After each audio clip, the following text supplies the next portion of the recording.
Hello, everyone. Welcome once again to Brunch. Did you miss me?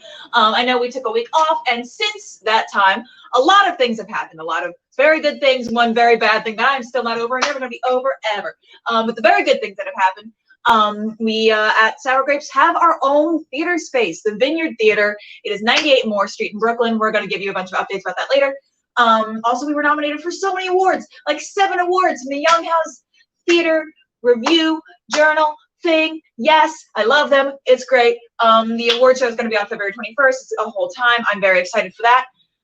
And we also have a Patreon too, which is great. If you visit my link tree, it's like the first link in there. But we are also starting a little bit early today because some of our guests today have to leave a little bit early today. So I figured, why cut into their time? Let's just start a little earlier so we can actually give them extra time to talk and stuff like that. Anyway, before we get into all of that interview, wonderful trailer, amazing stuff, let's make a cocktail. All right, these amazing glasses.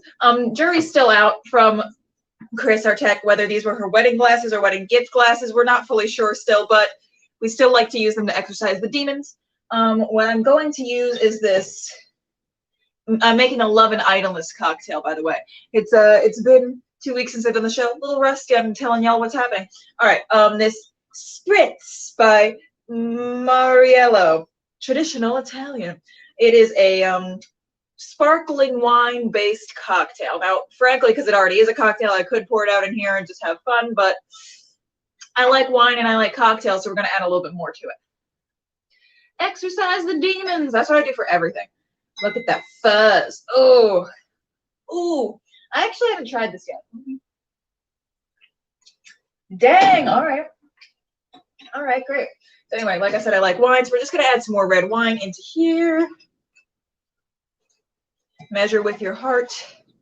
It's making it more of a dark red, which we like. We like a dark red. And then we have some Ocean Spray Cran Peach. I love the Cran Peach. I use the Cran Peach on here a lot because I feel like it's more than just cranberry. Why are you falling down? Hey. And finally, just to add a little zhuzh, because we love zhuzh. It's Genny from the Brunch. I'm still Genny from the Brunch. Yes. Someday I'm gonna have a theme song. Anyway, Prism Powder by Fancy Sprinkles. In what color are you? Tourmaline pink. Oh. So it's just gonna add a little bit more of shine, a little bit more fun, because love and idleness, why not? For our Valentine's Day times. Yeah, see that lovely color that it turns this? Oh, also the sound is driving my dog out of her mind. She's very confused. Yeah? You want to say hi? You want to say hi? Yeah. Hey, Poppy. Oh, you just want to make out with me on camera? That's inappropriate. That's not this kind of show. All right. Anyway, let me get back to mixing this so that way, like, there's no glitter chunks. I don't like glitter chunks. That's what I don't like. Also, how cute is this spoon? Chris got this as part of a cocktail making class that she at her job at Spectrum took. Like, they did a virtual class and they sent everyone all of these like shakers and makers and all of that stuff. So that was really cool. Anyway, look how pretty. Look how pretty. Isn't she lovely? Okay. Yes, what we love is a good dangerous cocktail that we know has a lot of alcohol in it, but you don't taste it. Anyway, enough about all that. This is done. I already have my salad over there that I'm going to try and fill my stomach with to absorb some of the alcohol so it doesn't become a very weird interview. And while I'm sitting up over there, please enjoy this little trailer of Blind Cupid Shakespeare just to, see who I'm going to be talking to. Enjoy.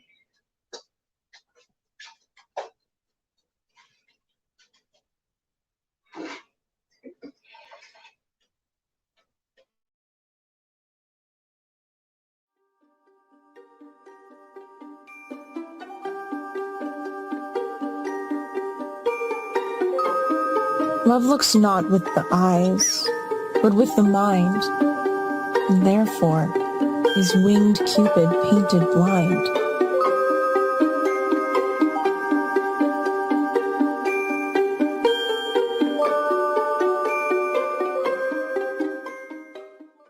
Hello and welcome welcome to the Blind Cupid Shakespeare podcast, the podcast where we discuss all things Shakespeare and beyond. My name is Joe Staten, and I am an actor and all-round Shakespeare nerd. It's interesting how, in Shakespeare's time, you were meant to sympathize with Antonio and feel bad for him and hate Shylock, and it's almost switched now. Like, I don't know about you guys, but I hate Antonio. I think he is a whiny little brat. I totally agree. Most people do. Terrible businessman, and Pretentious. yeah, absolutely. Like, whatever, I don't even have the money. The ships will be here, you know? Yeah. He's in this trial scene, and he is just like, yeah, just let him take my flesh. It's fine. I'll die. Oh, I'm gonna get off. Oh, well, in that case, I'll have his money, his house, and you have to also convert to Christianity. I mean, petty. So petty. And then you have to give half of your income or half of everything you have to your daughter, which is going off to the man that you did not want him to marry. Right. Yeah. Right, for sure. I personally like keeping Shakespeare as whole as possible when possible, but you really have to have an expert director and an expert cast to navigate the problems in this play. For sure. I think probably the safer route would just be to cut that part. Yeah, I mean, we kind of saved Jessica's character at the end a little bit, or at least Valentina did a wonderful job at playing the unsureness. You know, she really wanted to be with Lorenzo, but at the end, when she finds out what has happened, she's the way that Jessica played her lines was like, oh wait, oh my gosh, my father has lost he's crushed. Yeah, I remember you saying that to me. And now she's a bird in a cage, you know? She's going from one cage, her father's cage, to now a new cage, which she's now, growing up Jewish. She doesn't really know these Christian, she didn't grow up with their culture. So now she's like, oh, do I really want to, are these really my friends? You know, she's now in Lorenzo's world for good. So doubt is, comes to his mind. Okay. At the end of that first scene. Yeah. And because of his scruple, if it is the real ghost, then he has every right to justifiably kill Claudius for justifiable revenge. Of course. If it is the devil, Hamlet hates Claudius anyway. Right. He's married his mother, he's come between him and the throne. But if Claudius is not a murderer, then by killing him, Hamlet would be a murderer. And it would imperil his own immortal soul. Absolutely. So that is what holds Hamlet back.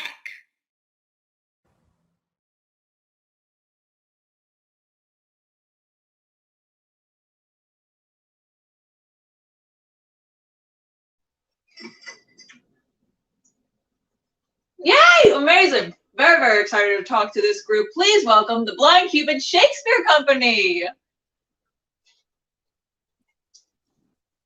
Hello. Hello. I think How are you doing? I'm good. I think the others might be a bit late. We're running around today, so they'll come in at some point. Nice to meet you.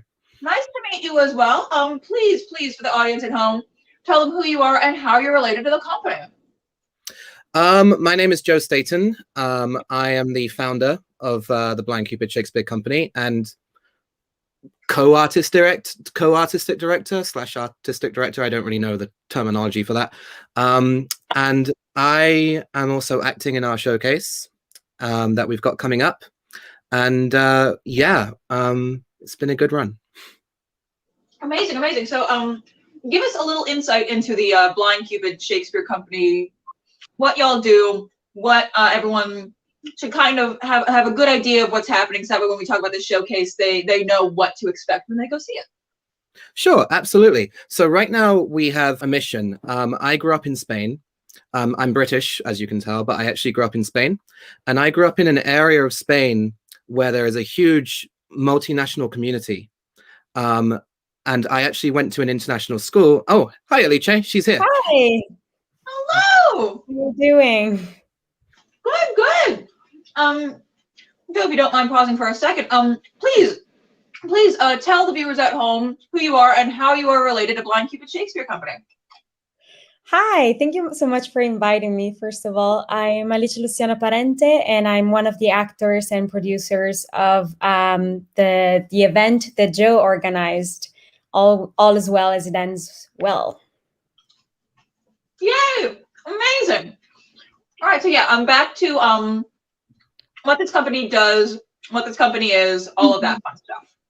Yeah, awesome. So yeah, I was just telling the Melice that in Spain there is a huge multinational community. I went to a British/international school in Spain, which is where I discovered my love of Shakespeare, having to study it for exams and everything. And I sort of realized, oh my God, there's no professional Shakespeare being done in our community. And we have to like study it in school. But there's nowhere where we can go and see it without going to England or America or somewhere. And I just thought, this is freaking ridiculous. This is like studying music without listening to music. You know, it's crazy. So that's basically why I formed this company, because with the idea of actually taking professional Shakespeare with professional actors and professional crew members over to those communities so that people can be exposed to the wonder that is Shakespeare, you know? And this Valentine's showcase that we've got coming up is sort of our charity launch event. We're basically raising money to be able to do that, so that when we go over to Spain, we can pay all the creatives involved, we can pay for accommodation, etc. So yeah, that's what we're planning on. Amazing. And of course, the All's Well as It Ends Well, that's what it's called, yes? Mm-hmm. Yay, I got it right. Wonderful. It's a cocktail day, so who knows? But yeah. Please tell me a little bit more about that, what that entails, all of that fun stuff. Yeah. Alice actually came up with the name for this.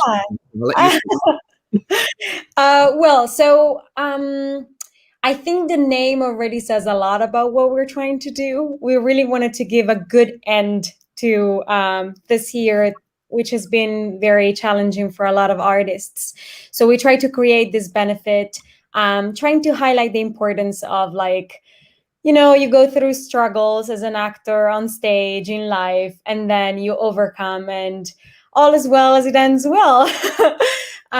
So the benefit event will have 4 monologues, 5 scenes, 2 sonnets, and 2 songs, all rotating around the theme of love. And that's why also we chose the date of the 12th of February, because it was close enough to St. Valentine's Day. We all thought we needed some love and some positivity in this year. And we have an amazing team, an amazing cast. Really, the talent is incredible. We were overjoyed and overwhelmed by the amount of people that wanted to be involved in this project. We currently have 18 actors and 2 singers that are joining us from 7 countries. So it's kind of amazing. I love that. That's fantastic. One of the things that people always say, like the silver lining of the pandemic, is that we can now work with people from all over without having to leave our homes. And that I love seeing shows incorporate that so much. I think it's really nice. It's really useful. But speaking of things that have gone well somehow during all of this, the little glimmers of hope we can hold on to. What is something during either this project or just during the entire pandemic as a whole, what's something that actually worked out better than you thought it would, or better now that we are in this situation? Joe, do you want to go ahead on this one? And I can add on it. Something that worked out better. You know, it's very interesting. I was talking to my mum the other day, and she was just saying, you know, it's really incredible that you can navigate all this. I can't currently go anywhere because I'm stuck in the middle of the countryside in England, and I can't go anywhere and I can't do anything. And she sort of said, it's kind of incredible how you can do all of this just from your one house without going anywhere and meeting people. So it's kind of awesome in the sense that, don't get me wrong, I wish there wasn't a pandemic, but it's kind of awesome in the sense that you can, it's kind of easier to communicate with people in a way, because people want to be communicated with, if that makes any sense.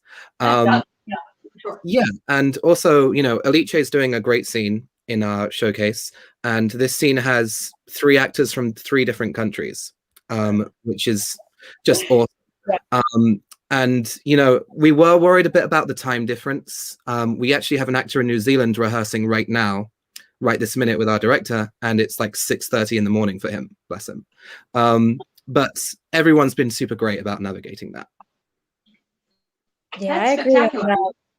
I agree. And, you know, on just about what he said, during rehearsal, we actually noticed how amazing it was that we were in a play, in a scene together while being in 3 different countries. That would not be possible without a pandemic. So we're all trying to focus on the bright side of this situation, and, you know, bring up some light. So this was definitely the best part of it, being able to have actors from, it's a producer's dream to have actors from all around the world. You can literally choose from all around the world. So that's been great. That is very, very great. Now, of course, what were the hard things? What were the things that either you expected to happen and they did, or the things that like you didn't expect to happen at all and you would like to warn others about if they are to create their own work?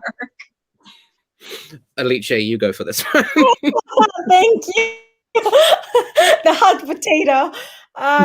Well, definitely when you have a production with that many actors from different countries, the timing is essential. You have to be extremely organized. Our stage manager is incredible, Frances. She does an incredible job at sending call sheets and information in 3 different time zones. So we usually communicate in London time, Central European, and Eastern Standard, so New York time. So she's been very helpful. I think I would have gotten so confused at some point. So that's definitely a challenge.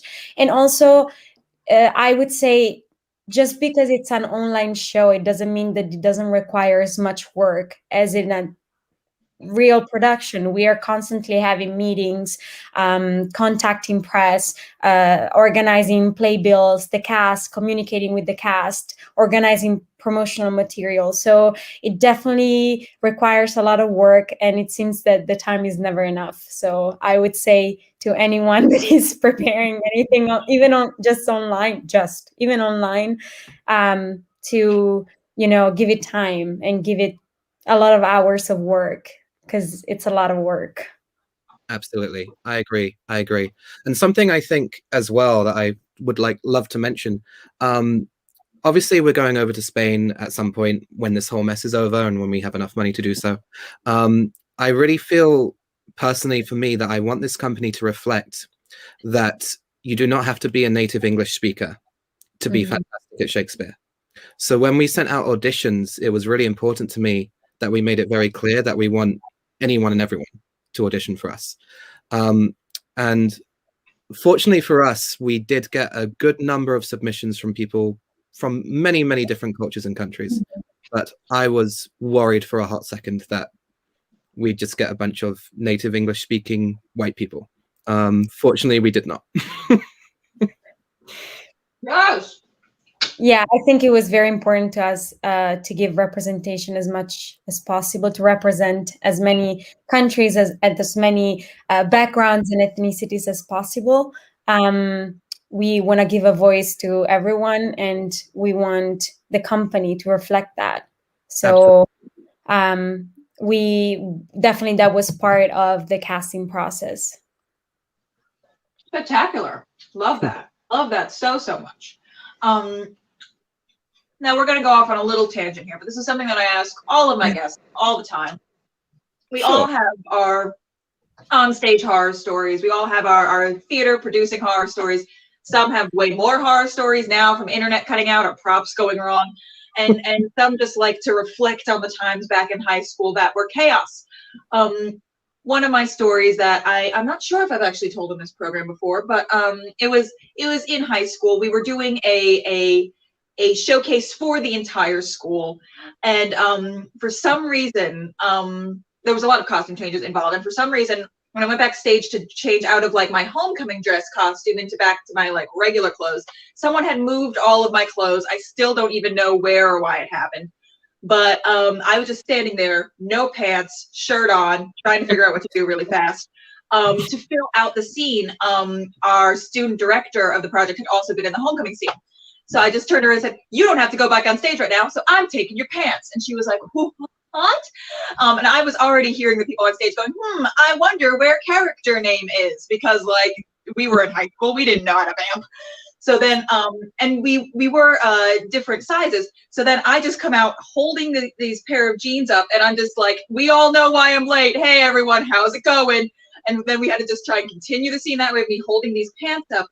And also I was drastically underweight at the time too, so it was not a good look. My entire school almost saw my underpants like every time I moved, because I was just desperately holding these pants up. And that was a bit of a mortifying on stage thing for me, because none of us knew how to do our lines after that. We were all either laughing or panicking. I still couldn't find my pants afterwards, so I had to get like someone else's pants to use for the rest of the show. It was a nightmare and a half. So anyway, if either of you have any stories that you would love to share, please feel free to share them. I'm thinking of King Lear, Elite. What are you thinking about? Sorry, say it again. King Lear that we did over Zoom. Oh yeah, we had to interrupt the performance at some point because of a connection problem. That's the reality of Zoom. It happens. Oh my God. That was intense. It seems like a lifetime ago when we really had real-time stories, horror stories on stage. I definitely have a couple. I hope it doesn't happen to this production. I hope we have a smooth show. And even if it happens, the show must go on, and we will just carry on the way we did in King Lear. We just held for a second and then kept on going. How long was the pause, Joe? Do you remember? Antagonizingly long. We were just jumping in the second act, so we were all pumped up, and yeah, it was. Yeah. It's difficult the show for audiences for sure.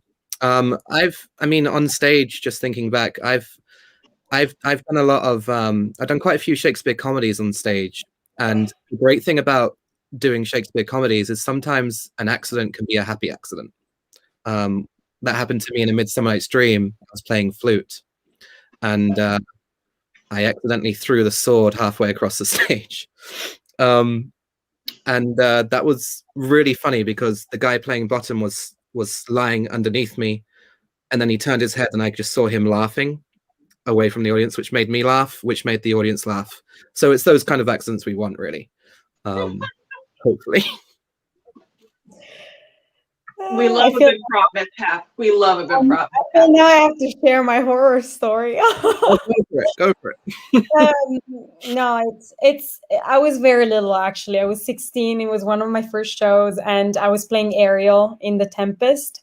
And basically we were going on the swing, and between one scene and the other, there would be a very pitch blackout, and I would have to jump from the swing. The thing is that the costume had these very long sleeves, very Ariel, and I got stuck into the swing. So the technician had to, pull it up very quickly during the blackout, and then I had to start the scene. And I remember I just felt like I jumped and I felt that my wing was stuck, and I was like, I think I will either die and they will carry me all the way up to the curtains, or if I just tear it down, I'll just be naked. So I decided to be naked and survive. So I started the scene, but it was great because actually it looked like the costume was made like that. So only literally the wing came out. So I just did the whole scene with only one wing and not the other one. And it worked perfectly. And inside of me, I remembered that I felt like when the lights came on, I was like, I'm naked. I'm probably naked on stage. I don't know what I'm wearing. And I had to keep going. And then at the end, they were like, what happened to your costume? And I was like, I had to survive. So that was a story. But I learned my lesson: better naked than than hanging on the ceiling. So better naked than dead is always good. We should work that slogan into one of our productions, Alice. Better naked. Yeah, I don't know if I want to do that, but if you want to add one. a good tagline, yeah. Oh my goodness. Back to your upcoming show. All's well. I'm half deep into my cocktail. Your fundraiser show for Valentine's Day that's coming up. Please give us some insight, because we've talked about that there's going to be songs and music, and it's the romantic scenes and all of that stuff.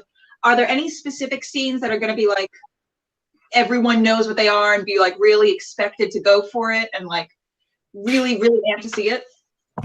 Well, I mean, yeah, we've got Romeo and Juliet in there. Yeah. Mm-hmm. You know, we sat down, all three of us, and we discussed which scenes to put in there. And I think we all just agreed people will be expecting Romeo and Juliet, so just put it in there. But we've got some really cool scenes that I think some people won't be expecting with the theme of love, because the theme of love can be interpreted in so many ways. Yeah. So I don't know, Alicia, should I say what the scenes are, or is that spoiler? I don't know. I think it's a spoiler, but well, we're gonna be giving a program before the show, so the audience, I guess, will know. And we are already kind of sharing on the Instagram page, on the Facebook page, which characters they're playing. We're not necessarily saying what is the scene or what is the monologue, so people will know that. For instance, there's an Harry V. There's what am I talking about? Romeo and Juliet, Hamlet, Merry Wives. Merry Wives. There's a lot of Shakespeare, but I don't think we should reveal all the scenes, because again, like a couple of scenes are scenes that you would not expect. Like the only thing I think we can say is that for Hamlet, for instance, it's not what anybody's expecting. Absolutely. But it does have the theme of love. It's just not something that you would expect. Amazing. Love that. Thank you. So of course, without giving away too many spoilers, this may be like the third most exciting thing in the lineup. But like, what's something that's in this show that you're very, very excited for the audience to see? There was a particular scene that was rehearsed today. Me and Alicia in the rehearsal, but we got a message from the director, who should be coming on at some point. I think he's just finishing up rehearsals. We got a message from director saying, guys, these two actors are insane. Like, and he sent us a clip, and I can't speak for you, Alicia, but I watched it and I was like, fuck. The devil. Hi. There's our director. I'm so sorry. No, it's totally fine. Clearly, everyone is rehearsing and doing all of this stuff, so you're totally fine. But just to reiterate to the audience at home, please let us know who you are, and you are the director of the show, but feel free to say it again.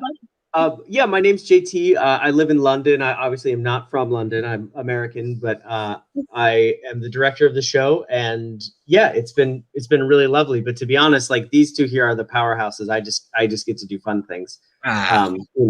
So yeah. What were we chatting about? The clips? What clips were you guys talking about? Oh, we were just saying that you sent us a very exciting clip for a very exciting scene. Oh my God, today. Yeah, right? Mm. It was, I will say, like, one of the things that's been lovely about this, when you do a show like this, it's really hard to get enough time to direct people, because you only have, you know, you really just don't have any time. And Joe and Alicia included, people are just bringing so many lovely things to it, like having these really experienced people, these really lovely actors come in and really have, you can see this time and care that they've put in. And ultimately, I'm just there to sort of like, you know, as I was saying, it's like already a really well done meal, and I'm just like adding like 2 dashes of spice. You know, that's it. That's all I'm doing, is just making sure that like nobody's allergic to anything. Like, it's great. It's just really, it's been such a great experience for me working with all of you guys. So it's been really great. Thank you. Yeah, one thing we decided when we were deciding all of this is, you know, we really want to bring in people who are creative, who can actually come up with a lot of the ideas themselves. And then JT, as you say, will add the spice, basically. Great metaphor. Yeah. Now, to catch you up to speed to what we've been talking about, here's a few questions that I would love to get your perspective on, of course. Sure. What was something that worked very well or even better than expected, that considering all the circumstances? And of course, what is something that was a big challenge that you would like to warn other online producers about? We've been through it already, JT, so we already kind of like spoiled part of the fun, but no, it's no, I totally know what you mean. Like, what would I warn other online producers of doing? I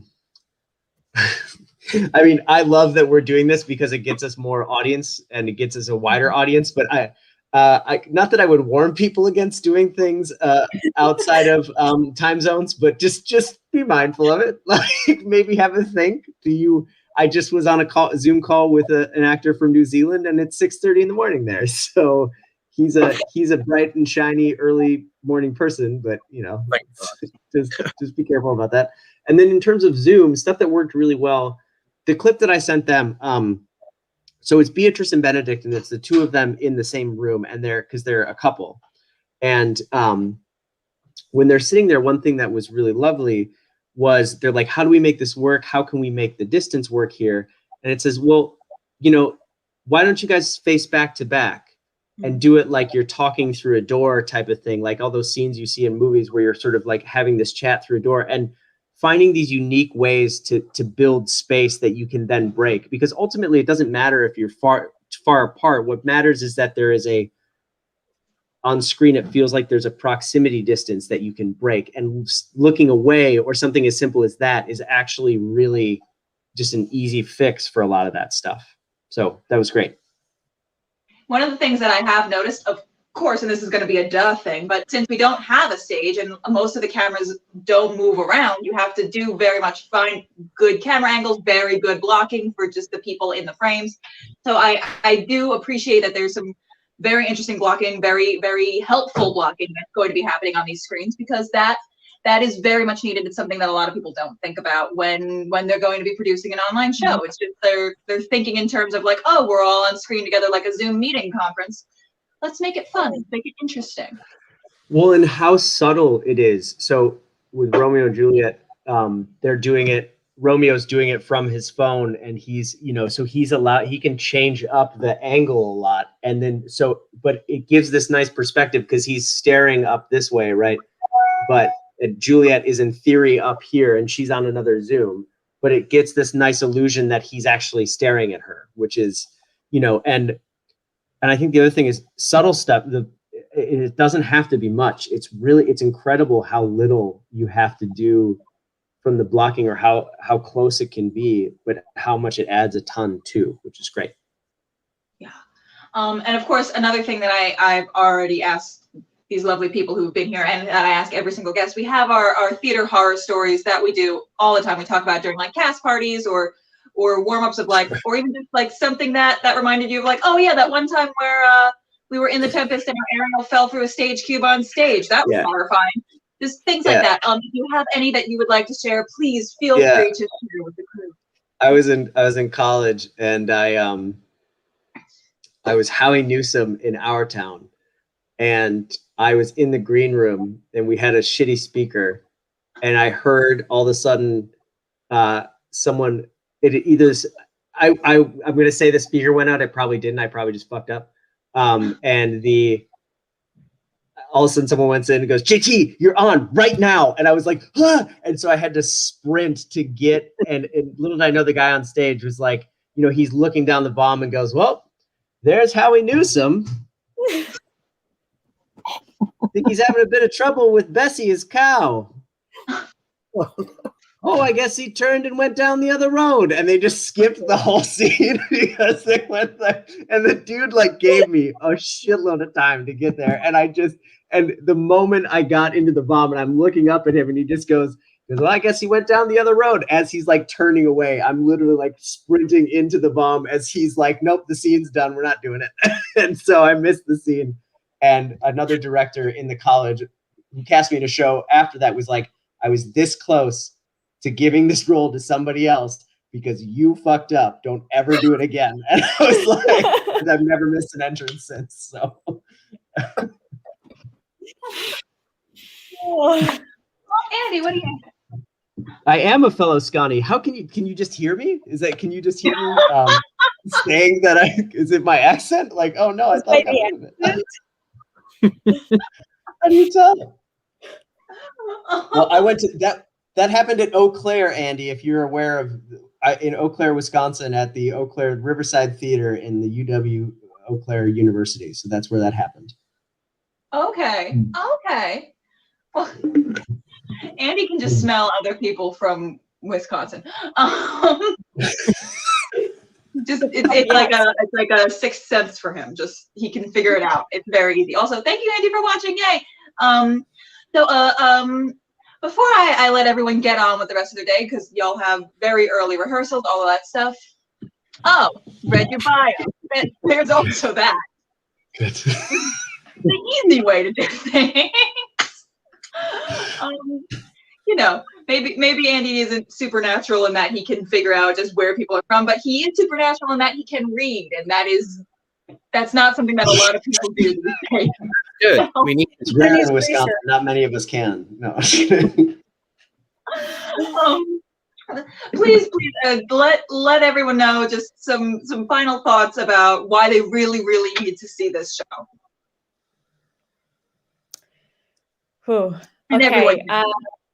I think, first of all, because you get to see 18 extremely talented actors from around the world, and because we all need some love this year. Yeah. And I'll pass it to Joe. I agree completely. I also think, what we're doing here is a really good mission. It's a mission that I believe in so powerfully. I grew up in the communities that we're trying to get to. And when I went to drama school, I was the only actor in first year who had never seen a Shakespeare play or been in a Shakespeare play. And that really hit me hard.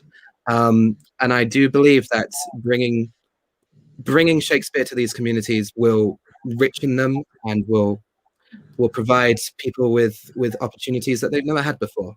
And I think it will be a powerful thing. I think from a selfish standpoint, if you're an actor or a producer or a director, we have done the lovely work for you of working through a bunch of stuff that does not work, and trying to figure it out on screen. We've done all that work for you. So come watch us and steal all the things that we did and judge for yourself if they've worked or not. And you can avoid a lot of the pitfalls that we had to wade through to get to the place that we are. So come steal some choices. Do that. There you go. That's perfect. Love that. Thank you, Sarah Grace. It's a very accessible show because you don't have to sit down and see a full Shakespeare production, which I know intimidates a lot of people. These are all very sweet and short scenes, monologue sonnets. So I literally have my grandma following on Facebook, and they can follow from anywhere they want. They don't literally have to move from their homes. So I think this is accessible on all points of view. So, and above all else, it will be fun. Yeah. Yes. It's just sweet too. It's just nice. Yeah. It's just love. It's just nice. There's just a lot of scenes. You'll cry. You'll laugh. It'll be good. It's just nice. Nice. We love nice here. We need some nice. So, thank you all for coming on the show. This wonderful interview. I'm so happy to have y'all on. If you ever want to come on again, please just reach out to me. I am more than happy to have y'all back. And I'm looking forward to watching the show. Thank you. Thank you so much. This has been great. Thank you. Thank you. All right. Have a great rest of your Sunday, everybody. You too. I'm very jealous of your brunch. Thank you. Woo! All right. So one of the rare times where I drank this entire thing, but you can tell I'm having a fun time talking to people that I'm talking to if I'm drinking my entire beverage. All right. So yes, thank you again for Blind Cupid Shakespeare Company for coming on. Their show is February 12th. It's going to be an amazing fun time. Also a great Valentine's thing to do with your significant other. That's you can do still from quarantine, and that's what we all need right now for sure. Holiday plans that you can do from lockdown. That's great. Next week we are going to have Punchline Loading Comedy come on program. They're a huge friend of mine. I love working with them so much. Saturday Lawson is in, and Dory Casper, people that I have worked with on many, many projects before. But they're going to be talking about their Valentine's Day showcase as well, which is a spectacularly funny thing. They're a sketch comedy group. It's wonderful. But again, thank you so much to this week's guest, Blind Cupid Shakespeare Company, for coming to talk to us about your virtual Valentine's Day showcase fundraiser. It's going to be so great. It's going to be so wonderful. Please, everyone, please watch it, donate, all of that stuff. Also, please, speaking of donations, visit the link tree that is scrolling at the bottom here. It's my personal link tree. We have like ways to buy merch to donate to all things Sour Grapes Productions. We have a Patreon now. We have 7 patrons. If we make it to 10, we were going to reveal our 50th production. Yes, our 8-year producing anniversary is coming up May 23rd, and also our 50th overall production is going to be happening around that time. So if you want the news early, get us up to 10 Patreon patrons. You can join as little as $1 a month. So that's $12 for the year to hear news in advance and get all this extra Patreon content. And yeah, see y'all next week, everybody. Thanks for tuning in. Mwah.